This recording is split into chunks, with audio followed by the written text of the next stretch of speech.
নমস্কার। আড্ডা দীপক শাস্ত্রী চ্যানেল থেকে দীপক শাস্ত্রী আবারও আড্ডা দিতে চলে এসেছে আপনাদের মঙ্গলার্থে।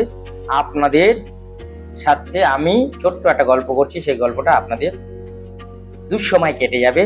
আপনার সময় খারাপ, কোনো মতে খারাপ সময় কাটতে চাইছে না, খারাপ সময় কাটানোর সহজ উপায় কি করবেন? রথযাত্রার দিন বা উল্টো রথে করতে পারেন। দুটো ময়ূরের পালক নেবেন, এই দুটো ময়ূরের পালক আপনি রথের কোনো একটা জায়গায় রেখে দেবেন বা বেঁধে দেবেন, দিলেন, এবং যে রথটা টানবেন, যে দড়িটা, সেই দড়িটা টানার সময় আপনার খারাপ সময় যেন কেটে যায় সেটাকে আপনি বলবেন, এবং হাতে গঙ্গা জল হোক বা গোলাপ জল হোক হাতে নিয়ে রথটা টানবেন।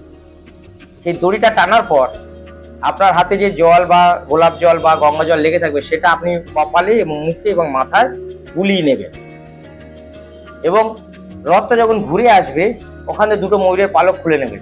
একটা রাখবেন আপনার বালিশের তলায় বা আপনার মানিব্যাগে বা আপনার ক্যাশ বাক্সে, আর একটা রাখবেন আপনার মেন গেট বা সদর দরজায়।